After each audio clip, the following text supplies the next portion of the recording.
नमस्कार दोस्तों। तो आज हम ये नई सीरीज़ में बात करने वाले मीसा यानी कि maintenance of internal security act के बारे में, हेबियस कॉर्पस केस के बारे में और आर्टिकल 21 के बारे में इस नई सीरीज़ में बात करने वाले। तो पहले हम बात करते हैं मीसा के बारे में। मीसा का पूरा नाम है maintenance of internal security act, जो 1971 में इंदिरा गांधी की गवर्नमेंट के द्वारा लाया गया था। जो उसके बाद इमरजेंसी हुई थी 25 जून 1975 को, जो 2 साल तक चली थी। उसमें जितनी भी गिरफ्तारियां हुई थी, जितने भी नेताओं की, लीडर्स की, जितने भी लोगों की गिरफ्तारियां हुई थी, वो सारी की सारी मीसा एक्ट के तहत हुई थी। और उसमें लालू प्रसाद यादव ने अपनी बेटी का नाम मीसा एक्ट के ऊपर रख दिया था, मीसा भारती। वो लालू प्रसाद यादव भी मीसा एक्ट के तहत ही गिरफ्तार हुए थे इमरजेंसी में। मीसा बेसिकली एक प्रिवेंटिव डिटेंशन एक्ट है। प्रिवेंटिव डिटेंशन मतलब कि किसी पे गवर्नमेंट को कोई शक है, यानी कि वो कोई लोक हित के विरुद्ध कार्य कर रहा है या गवर्नमेंट के विरुद्ध कार्य कर रहा है, तो उसको गवर्नमेंट गिरफ्तार करवा सकती है और पुलिस भी गिरफ्तार कर सकती है। और हम इस सीरीज़ में आर्टिकल 21 के बारे में भी बात करने वाले।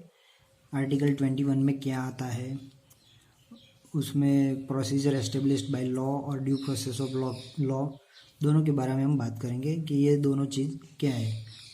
और ये पूरी सीरीज़ का महत्वपूर्ण भाग है और ये पूरी सीरीज़ में आएगा, तो इसे हम डिटेल में स्टडी करेंगे आगे। हम इस सीरीज़ में ए.के. गोपालन केस और मेनका गांधी केस दोनों के बारे में बात करने वाले हैं। ए.के. गोपालन केस में 1950 में सुप्रीम कोर्ट ने जो फैसला दिया था, उसके ऊपर सुप्रीम कोर्ट की बहुत आलोचना हुई थी और उस फैसले की आलोचना को वो बंद करने के लिए मेनका गांधी केस में सुप्रीम कोर्ट ने अपने फैसले को बदला था और अपनी जो गई हुई रिस्पेक्ट को वापस पाया था। हम इस पूरी सीरीज़ में आर्टिकल 358 और 359 के बारे बात करेंगे और दूसरे कुछ आर्टिकल्स हैं उन पर भी बात करेंगे।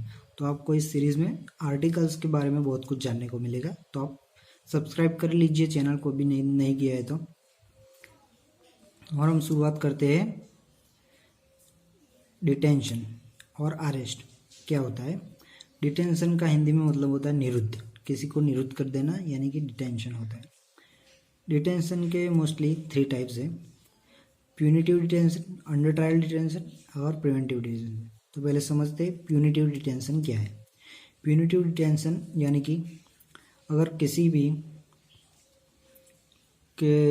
भी इंसान पर गुनाह साबित हो गया, यानी कि उसका केस चल रहा होगा कोर्ट में और वो साबित हो गया उसके ऊपर गुनाह, तो वो जो सज़ा काटेगा वो प्यूनिटिव डिटेंशन होगी। और अंडर ट्रायल डिटेंशन में हम ये होता है कि किसी ने गुनाह किया है और उसका ट्रायल अभी कोर्ट में चल रहा है, यानी कि उसके ऊपर गुनाह साबित नहीं हुआ और अभी उसका केस कोर्ट में चल रहा है और वो जो सज़ा काटेगा वो होगा अंडर ट्रायल डिटेंशन। ऐसे 2.3% लोग हैं जो जेलों में सज़ा काट रहे हैं, उनका केस अभी अंडर ट्रायल है। ऐसे 2.3% लोग हैं हमारी जेलों में जिनका अभी केस का कोई रिजल्ट नहीं आया है। रिजल्ट आता है और कन्विक्ट होते हैं केस में तो उनको प्यूनिटिव डिटेंशन होगा, और नहीं होते तो फिर नॉट गिल्टी, यानी वो सज़ा से मुक्त हो जाएंगे।